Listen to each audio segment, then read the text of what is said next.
J'ai trop d'euphorie en moi, trop de joie là. On vient de passer les 1000 abonnés sur la chaîne. Bref, c'est parti.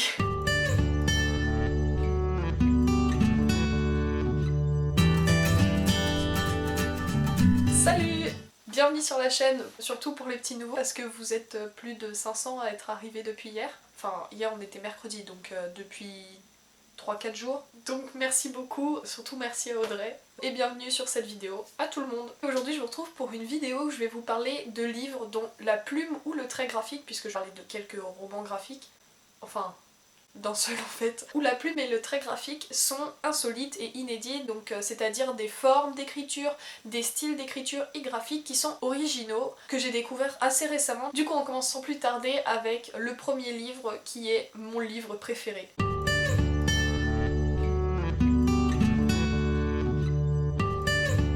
Ce livre, il s'agit de La voleuse de livres de Marcus Zusak.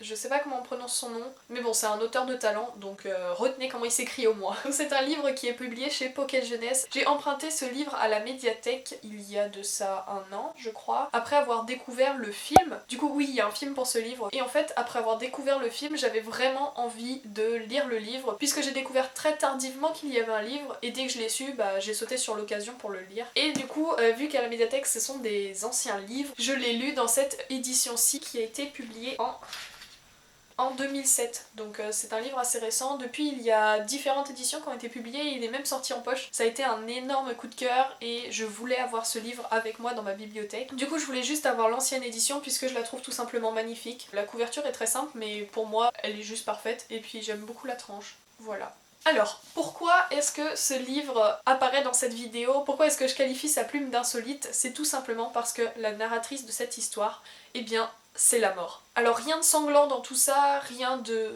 terrible, enfin un peu quand même. En fait on se retrouve en Allemagne en 1939, donc pendant la Seconde Guerre mondiale, sous le régime nazi. On y fait la rencontre de Liesel Meminger, mais à travers les yeux de la mort elle-même. Puisque malgré le fait que Liesel soit une jeune fille, elle a déjà croisé 3 fois la mort dans sa vie. Et le plus surprenant dans tout ça, c'est que la mort s'est arrêtée pour la contempler. Alors avec un résumé pareil, on tombe un peu dans le flou, mais en fait dans cette histoire on va vraiment suivre la vie de Liesel Meminger. Donc c'est une jeune fille qui devient orpheline pendant la Seconde Guerre mondiale et qui va être recueillie par Rosa et Hans, qui vont être ses nouveaux parents. La jeune fille ne sait pas lire ni écrire, mais elle tombe amoureuse des livres et va peu à peu chercher à les comprendre, à les décrypter. Ce livre est tout simplement bouleversant, j'en ai pleuré vraiment beaucoup. Dans ce livre on rencontre des personnages très forts, donc tout d'abord Liesel qui a perdu sa mère, mais aussi son petit frère pendant le voyage qui l'emmenait vers Hans et Rosa. Liesel est une petite fille contemplative, pleine de ressources, mais qui n'a pas été épargnée par la vie. Dans ce livre on fait aussi la rencontre de Rudy, un petit garçon qui rêve d'égaler Jesse Owens, donc c'est assez incroyable sous le régime nazi en Allemagne de vouloir faire ça. Ce livre est plein de beaux messages et il est tout simplement touchant puisque tous les personnages sont empreints de vérité et saisissants dans leurs portraits, puisque Marcus Zusak parvient vraiment à dépeindre des personnages réalistes et empreints d'un amour indéfinissable. Dans ce livre on suit Liesel, mais on suit surtout le point de vue de la mort puisque cette dernière est surchargée de travail.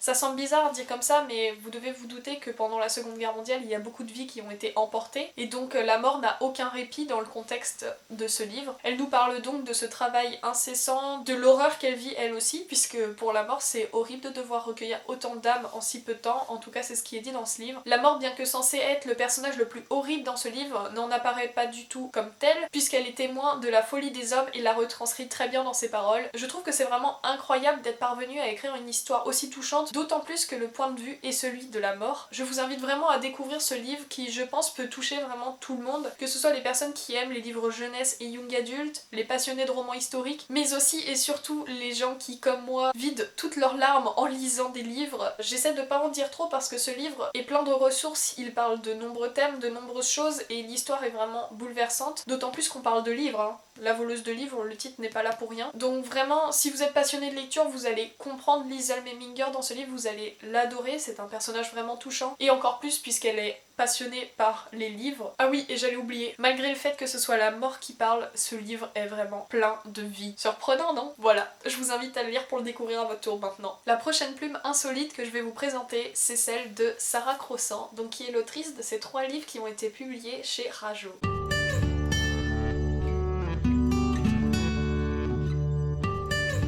Alors le livre qui m'a fait découvrir Sarah Crossan, c'est celui-ci, c'est Inséparables, qui a été traduit par Clémentine Beauvais. Et ce qui est insolite dans la plume de Sarah Crossan, c'est qu'elle aborde des thèmes très complexes mais de façon poétique. Ce que j'entends par là, c'est que ses mots sont tout simplement magnifiques, mais surtout qu'elle écrit en vers libre. D'ailleurs, si vous avez déjà lu ces 3 livres et que vous avez aimé, il y a son prochain livre qui sort le 17, donc la semaine prochaine, et il s'intitule Tofi et moi. Il a l'air juste incroyable. Il me semble que dans ce livre, on va faire la rencontre de 2 personnages qui vont se lier d'amitié sur la base d'un mensonge. Je pense que ça va être juste incroyable comme livre. J'attends avec impatience la sortie et je peux vous assurer que le 17 juin, je serai en librairie pour l'acheter. Donc ce que j'aime dans la plume de Sarah Crossan, c'est que ses thèmes sont toujours originaux. Oh non, pas ça. Pas aujourd'hui, pas maintenant, pas après tout ce que tu as fait.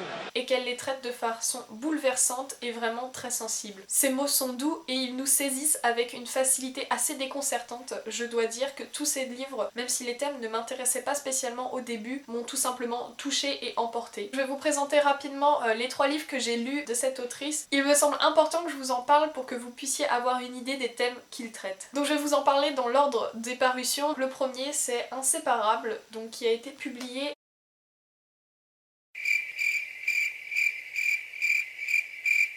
Il a été publié en 2017 pour l'édition française, donc cette édition-ci. Aujourd'hui, il est en poche, il me semble.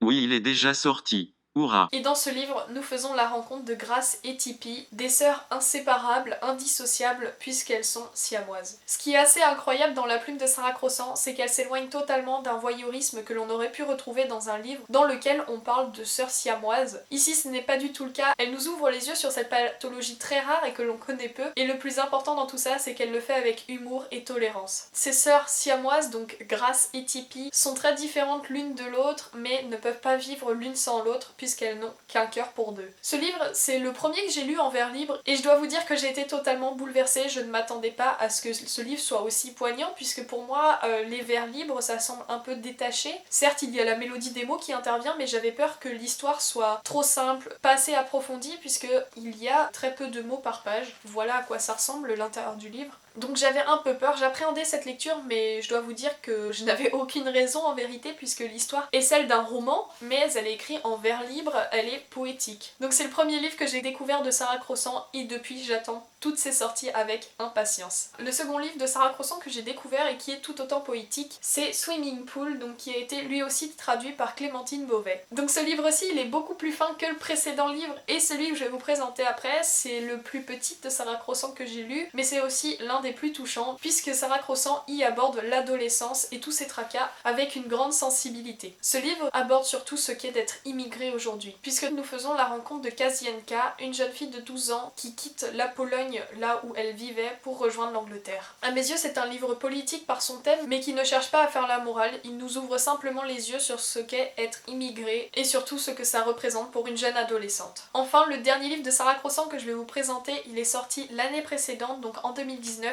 et il s'agit de Moon Brothers. Donc vous avez dû le voir passer beaucoup, puisque contrairement au précédent, celui-ci, j'ai eu l'impression de le voir beaucoup sur les réseaux sociaux. Donc encore une fois, ce livre est traduit par Clémentine Beauvais et elle le fait avec merveille. Ici, c'est un livre saisissant qui nous dépeint une Amérique comme celle que l'on ne connaît pas, c'est l'Amérique dont on ne parle pas, ce n'est pas l'Amérique que l'on connaît des films et des livres que l'on a l'habitude de lire, puisqu'ici on aborde celle des exclus et des personnes laissées pour leur compte. Dans ce livre, nous faisons la rencontre de Ed, mais surtout de la détresse d'un frère face aux questionnements liés à la mort. Puisqu'ici nous allons partir à la rencontre d'un jeune garçon qui part en voyage pour retrouver son frère qui va être mis à mort.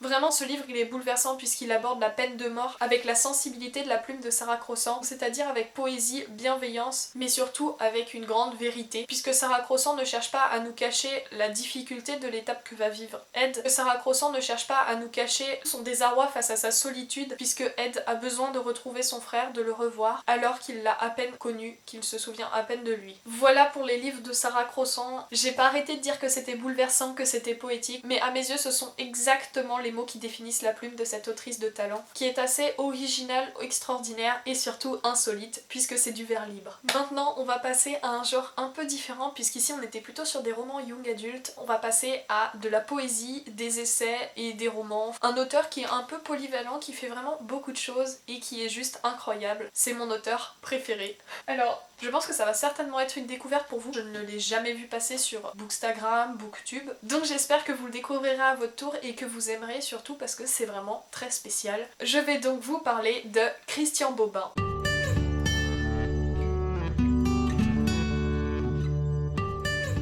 Alors le livre qui m'a permis de découvrir Christian Bobin, il s'intitule Un bruit de balançoire et il est classé comme étant un essai, mais à mes yeux c'est plutôt de la poésie. Vous le classez comme vous voulez, toujours est-il que c'est un livre très poétique dans lequel Christian Bobin écrit des lettres à des personnes qu'il a rencontrées dans sa vie, des personnes imaginaires mais aussi des objets, les nuages. Il capture à travers sa poésie des instants de vie, c'est tout simplement magnifique.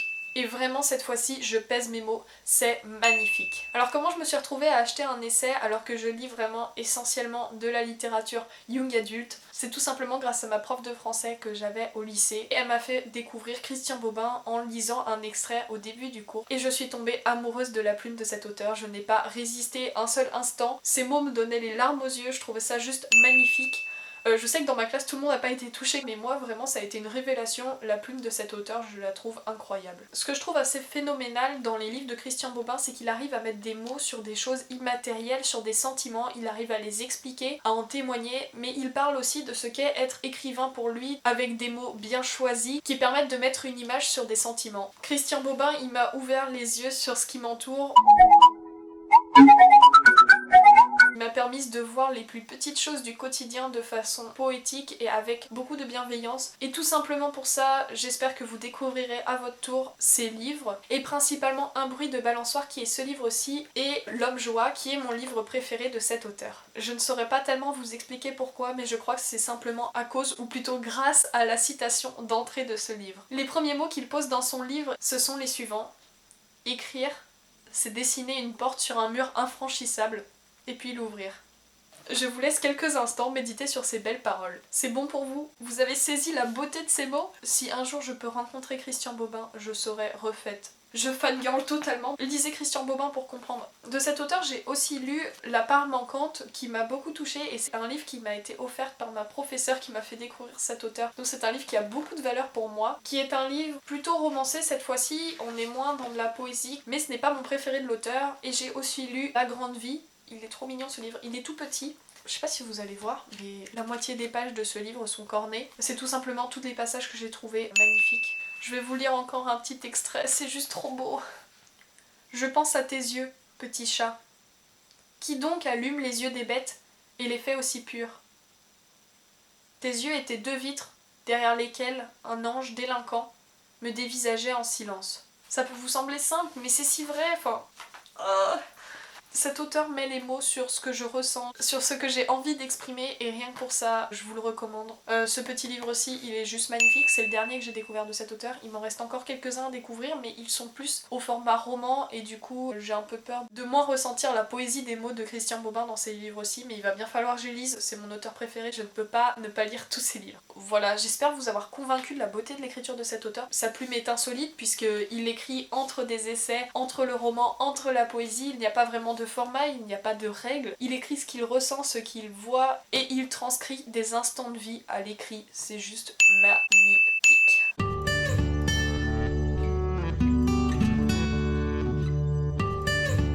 Le prochain livre dont je vais vous parler, il raconte aussi des instants de vie et ce sont ceux de... Il raconte des instants de vie lui aussi et ce ne sont pas n'importe lesquels puisque ce sont ceux de ce petit vieil homme et de son chat. Ça s'intitule Le vieil homme et son chat, c'est un livre de Neko Maki. Il me semble que c'est un collectif de 2 personnes. Ce sont des BD, mais pour moi ce sont plus des romans graphiques, puisque le style de narration et surtout le style graphique et la façon dont est traitée la couleur a plus attrait à un roman graphique, puisque à mes yeux ça semble très très libre, contrairement à ce qu'on voit en BD la plupart du temps. Donc là j'ai en main les 3 premiers tomes, le tome 4 devrait pas tarder à sortir, je vais vous en parler à partir du premier tome. Bon, il faut savoir qu'à mes yeux ces livres n'ont pas spécialement un ordre, je pense qu'on peut les lire mélangés. Vous pouvez commencer par le tome 3, mais il vous manquera certains certains détails, donc je vous recommande de les lire dans l'ordre, même si à mes yeux c'est pas super important. Dans ce livre on va suivre Daikichi et Tama, on va les suivre dans leur quotidien. Cette histoire se déroule au Japon, mais dans un Japon rural, puisque Daikichi habite sur une île, l'île aux chats. Ces petits romans graphiques regorgent de bonheur et de bonne humeur. Ce premier tome pour moi avait été vraiment une bouffée d'air pur. Ce livre il nous transporte tout simplement ailleurs. Comme le dit le résumé, et je pense que c'est totalement vrai,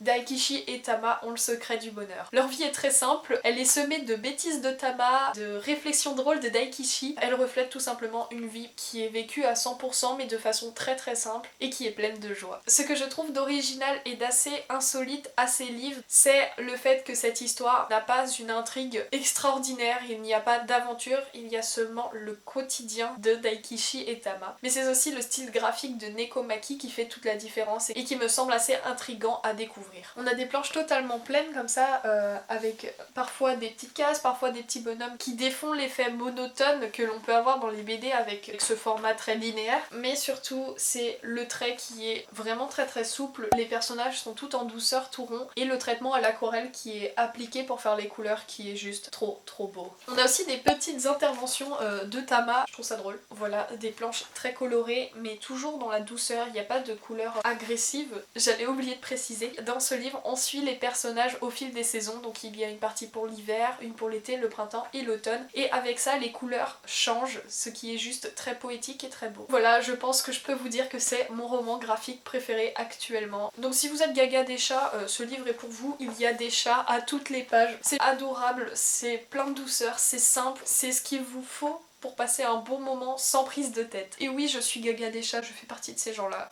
mais je n'ai rien contre les gens qui préfèrent les chiens. J'ai beaucoup parlé pour cette vidéo, j'espère qu'elle ne sera pas trop longue. Je vous remercie d'être resté jusqu'à la fin, d'avoir pris le temps de m'écouter et certainement de découvrir des livres. Je vous invite à commenter, partager. Ouais, mais c'est pas toi qui décide. Merci à tous d'être aussi nombreux sur la chaîne, ça me fait vraiment plaisir. Encore merci et à la semaine prochaine.